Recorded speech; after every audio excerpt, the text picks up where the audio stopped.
For what will it profit a man if he gains the whole world but forfeits his soul? Welcome to the Captains and Coaches podcast. We explore the art and science of leadership through the lens of athletics and beyond. I'm your host, Tex McQuilkin, and today I'm going to pose a question to you. What kind of person are you becoming through sport? We're going to be speaking on aggression versus assertiveness for a fun conversation. And I want to start off with 90s basketball. I'm a 90s kid obsessed with NBA basketball during that time frame. It had a lot to do with the back-to-back championships from the Houston Rockets, 94, 95, and that energy that year from the city. So that's what sucked me into basketball. And Houston was in the West. I attended many games at the Summit, and you're allowed one East team. I don't make the rules up, so you're allowed to root for your home team if they're in East to West, and you're allowed a team in the opposite conference. Much like many of the youth in the 90s, I chose the Charlotte Hornets. So followed the Hornets closely as I did the Houston Rockets.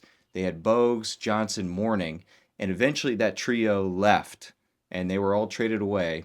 LJ was traded to New York Knicks, who had Pat Riley as the coach when the Houston Rockets beat them in 7. Taste it. And then coming from New York down to Charlotte was a player named Anthony Mason. Number 14, this dude was epic. And man, I fell in love with his style, his gameplay. I had affinity for the number 14. That's the number I chose for college lacrosse. And man, I love the way he played. And it represented a mentality. He was a clean player. He was a leader on the team. He was point forward. If you recall back in the day, man, that's a deep cut. Point forward. So he was a leader of the team. They trusted him to carry the ball down and make sure that the offense was running the plays. And there was a quote from him about his style of play, and I want to read it to you. People confuse aggressiveness with bad attitude. It's all right to be aggressive. He defended his physical style of play returning from a suspension. This is from a New York Times article. And this quote underscored his belief that his assertive approach was beneficial to the team and not problematic. We currently see this in the game with players like Draymond Green, which is awesome. So they play assertively within the rules. They disrupt, but they're still following a game plan. They're leading with purpose. That is the mentality and the style of play that I took into my lacrosse career, just a disruptor. I was on the defensive side of the ball. There's another quote from Anthony Mason I love that I got to read you. We were either going to win the game or win the fight. Love the attitude. That's when he was on the Knicks. So winning, success, and status, these are sometimes the ultimate goals of athletes, but I want to focus on aggressiveness and assertiveness, and then the lessons that we're reinforcing and teaching to ourselves that we're going to carry into the real world. And I have a fun story that represents this duality of aggressiveness and assertiveness from my playing days. So my junior year, I was team captain at the time, and we were in season. We had a tough loss. There was a lull at practice, and coach called one of my teammates into his office, and in an attempt to motivate the team, he put it on this player to help get us going, so bring us back together and find some common ground. And this was my roommate. So then he gave us pre-practice speech, and we went out there, and of course, optimist, right? I helped affirm that lesson and lead us up. And also, to try to get a spark for our team, coaches experimented with me on offense. Not a pretty sight. My brain just wasn't wired for that. I'm more read and react, and offense was initiate and disrupt the defense. So, needless to say, we went through whole practice. I was trying to learn what we're going to do, but then we went into the scrimmage. Now I'm on the offensive side of the ball versus my lovely teammates in our core group. And again, I so freaking lost. Didn't understand what to do. Literally before every play asked to tell me exactly what to do. Went out there and did it. The challenge is plays are continuous. So once I got to the one position they told me to go to, completely lost. So I decided to be assertive, be the help the team the best I could. And so I just started getting chippy, setting picks, and started talking trash basically to my teammates. So I was on the crease. Think about the paint in basketball. That's what the crease is for lacrosse. So if there was a defender coming by, I'd just get in the way and give him a little love. Maybe a little lip, but definitely a lot of physical love. So one of my teammates didn't like that. I set a hard pick, definitely a blind. He didn't see it coming. His teammates didn't do him any justice, right? Telling him that this stout statue is about to set a pick. So, boom, getting in the way of one of the twin towers, and he lines up and just loses it. Takes his stick in the middle of practice, big baseball swing, hits me in the side of the head, and now it's on. So coach allowed us to go fisticuffs. Just the hilarity is his pregame speech to another teammate of mine. Hey, you got to bring the guys together. We need some positive connection here. And then 20 minutes later, there's a fist fight happening right there on the crease. And I'm not going to tell you who won the fight. It was definitely me. Remember, lowest man wins, leverage in sport. But that's the classic example. I was being assertive. I didn't know what the hell I was doing. So I was just getting in the way and finding a way for my team to have success. My teammate, opposition in this case, he got aggressive. Effectively, my style of play got under his skin and he reacted aggressively, and that cost his team and maybe his pride a little bit. So just a representation when I was going through some notes here that that I love. So I want to highlight, because when teams are, the energy is low, what does the coach default to do? Hey, we got to get aggressive. They got to spark. You want to create this energy that's not there because the team is down, either down on themselves or the energy's low, or it's a long season, or we've been training all year, and here we are. So you want something to get aggressive. And I'm going to highlight different types of aggression which could get in the way, one, current moment in time for our team, and two, if they find success with this, then they're going to lean into that in the real world, which could potentially be harm. So going to set some boundaries here. First, aggression, behavior intended to harm another person who wants to avoid that harm. Simple definition. It's not always physical, it can be psychological too. Aggression involves intent to harm. So intent is our key word here. Now, assertiveness. It's playing hard, finishing through contact, and competing fiercely without crossing the line. Simply put, it's intent, purposeful action within the rules. So there are different types of aggression that I want you to be on the lookout for and be mindful if you're asking your team to do these things. The first is hostile. That's that reactive. That's my teammate Kojo just lining up a freaking baseball bat against my face. So this type of hostile aggression, it's driven by anger or frustration. The primary goal is causing that harm or pain. The motivation is an emotional outburst or retaliation. Second man always gets caught. We see this on even the highest level of professional athletes. Second man gets caught. They're reacting to, and it's this outburst that leads to a penalty. And the impact, it increases penalties, escalates conflict, and then erodes team trust. Certainly, I've felt this as a coach when I know there's a temperamental kid.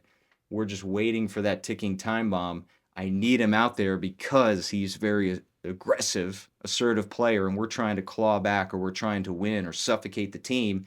I need him out there, but I'm rolling the dice if there is a penalty that could set us back. Next one, this is instrumental aggression. This is what I listen for. So aggressive behavior intended to achieve a goal, not out of anger, but as a means to an end. So a competitive advantage, they're fouling from behind. These are cheap shots. It's an intimidation. It's going to be that vocal part. and you're aiming to control scenarios so they lead to your specific outcome. We see this in the NBA. If there's a breakaway and there's an intentional push or foul from behind to stop something, that'd be an example of instrumental aggression. Low blow within football.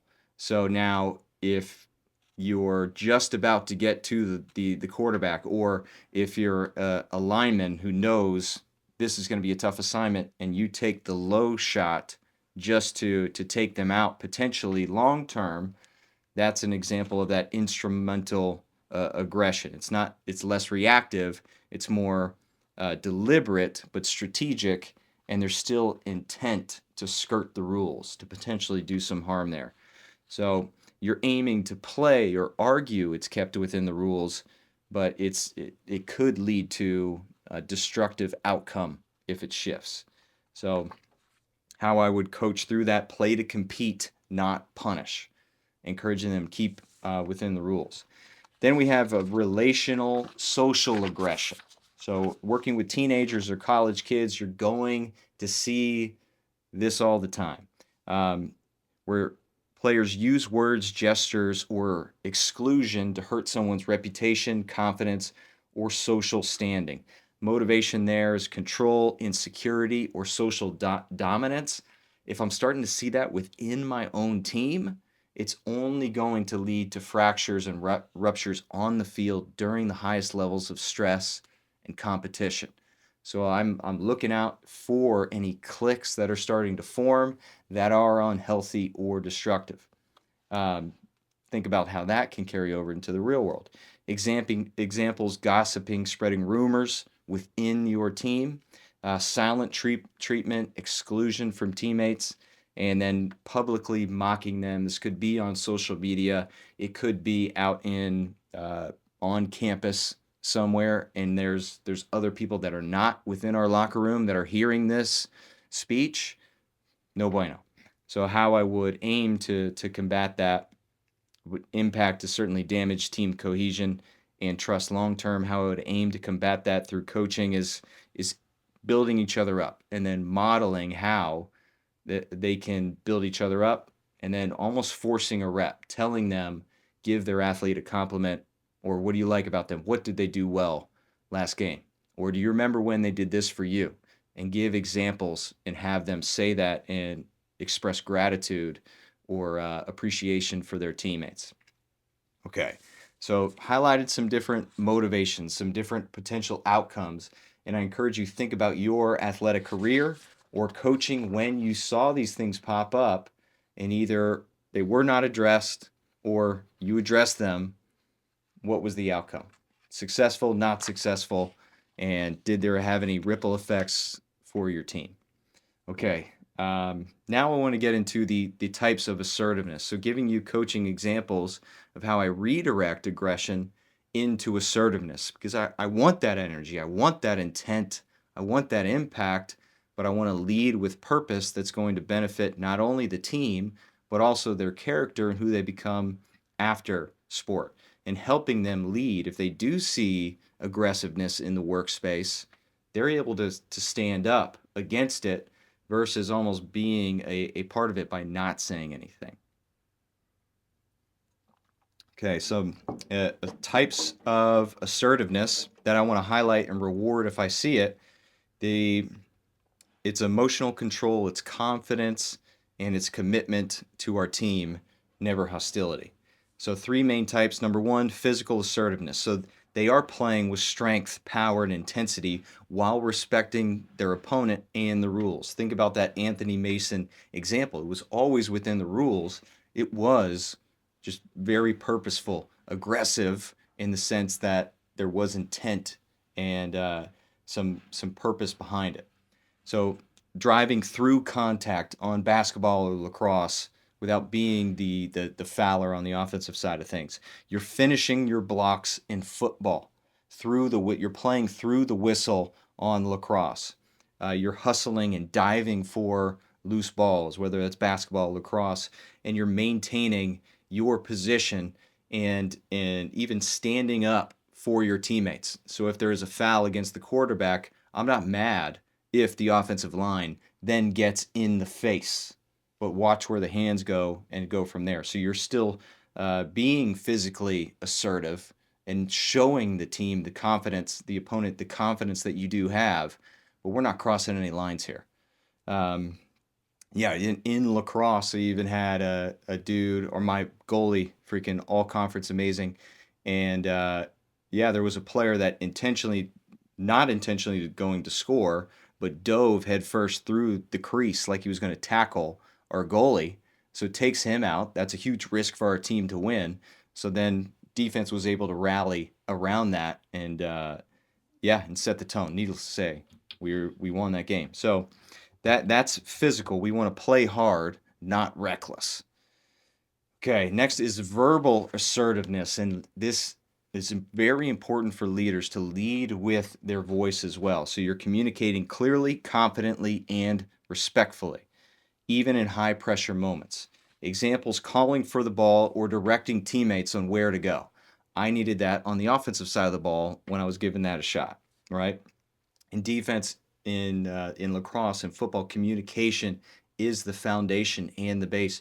We're not only telling where our athletes need to go, where our teammates need to go. We're telling them, almost narrating what we're doing until we get a sense and get to know each other. Of I can anticipate what you're going to do because for 1, 2, 3 years you've narrated it to me, and now I got a better sense and feel. So communication, verbally being assertive, is going to help me build connections, bonds, and almost anticipate what my teammate will do. So this is important for leaders. Speaking up when a drill isn't clear or when a teammate crosses the line. I encourage leaders to go first if we're doing drills. If you know what you're doing, you're going first. And if myself or one of the members of the coaching staff did not communicate the drill clearly, it's going to show up and we're going to cost ourselves 2, 3 more minutes to re-explain.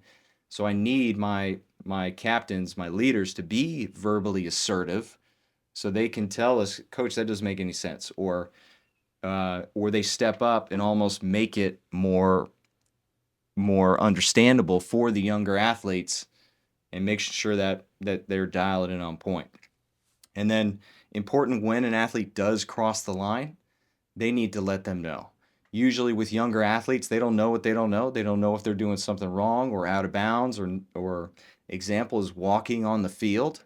So if they're walking, going to water, or walking, going to the next drill, and they don't know, or their awareness is off, expectation is then now we use verbal assertiveness to get them to run off the field, reminding them versus maybe adding a negative dig against them. That'd be verbal aggression to get them to know that. All right. So last and also highly important. So reminder, I want you to use your voice to lead, not lash out. That's my one-liner for verbal assertiveness. Emotional assertiveness, you're managing emotions and maintaining composure under stress, choosing response over reaction. You're not allowing your emotions to dictate. Going back to my teammate that just batter up, lined it up against me, and he had a pattern of this. Let's just say if he was a defender, if he took a shot or got in the way and blocked a shot against the goal going 80, 90 miles an hour, and it hit him, he led with verbal aggression and told you every little thing that he hated about you from the nuanced point, and that just happened to be his pattern. Sorry, I digress. So getting into emotional assertiveness and managing that emotions. Examples: stay focused after a bad call or a mistake. There's no hands up like I didn't do anything wrong. There's no talking back to the referee.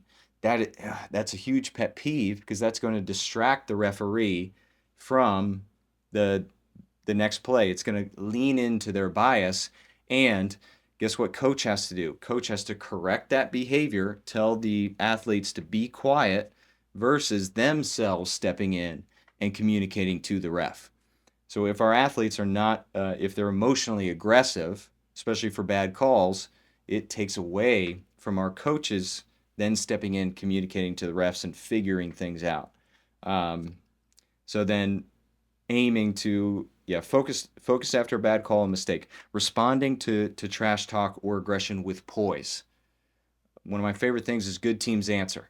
So if they are talking trash, if they are aiming to bring the level of play down, well, we're going to compete. We're going to direct that onto the field with our play. We're going to allow our play to speak for ourselves and let them continue that quicksand spiral. And yes, it's going to work on our advantage if they continue to be chippy. And then I love it also, doesn't hurt if you score.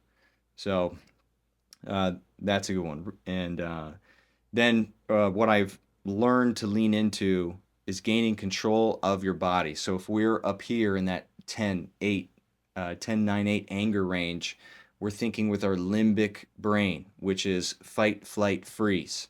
With young men, usually fight, period. So this is an opportunity for us to teach breathing technique or get them off the field. Got to get them to sprint off the field and get a substitution out there for a clearly thinking guy. I'll allow them to cool off, and then they're in 7, 6, and 8, 7-6 mindset, intensity, level of rage. Then I can communicate and we can talk through it. But I need them to get in their body, whether it's breath or movement, not physical aggression against the other team. So direction that preach during practice, control the controllables, your attitude, effort, and your response. So winding down here, and this is a term I've thrown around at many presentations across the country, and I'm going to lead with a Viktor Frankl quote from Man's Search for Meaning. Between stimulus and response, there is space. In that space lies our freedom and power to choose our response. In our response lies our growth and our happiness. So the phrase I'd love to lean into, it's 2 words, responsibility. My ability to respond. I need to train a routine just like somebody would have a routine before they shoot a free throw. We need to start to train and teach a routine to young athletes so they're ready to respond in appropriate ways. So first is I use 3 R's to think about this.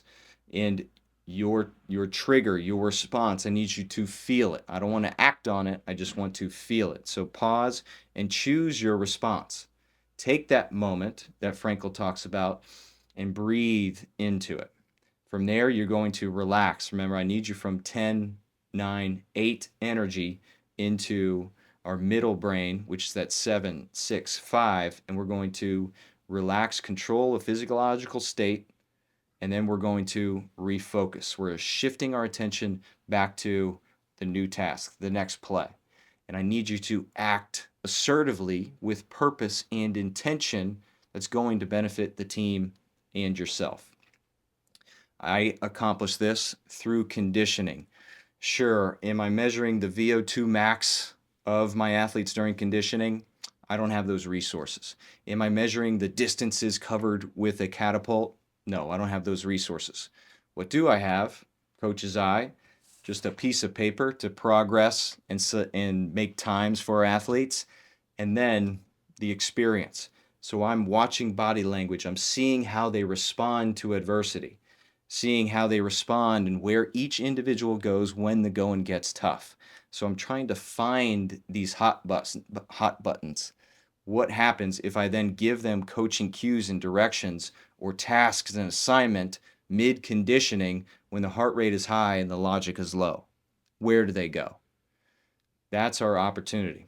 So use conditioning to find out each individual's hot buttons and then give them the tools in order for us to increase our response ability. And so a lot there, guys. I want you to feel and think about how you're directing assertiveness and teaching and training assertiveness versus encouraging aggression.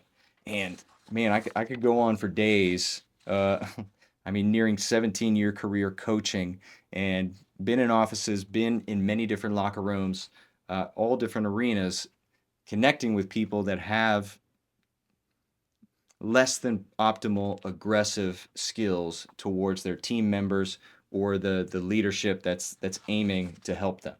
So, I mean, conflict management, emotional regulation, uh, ego threats that then trigger some form of emotional response there, passive aggressiveness.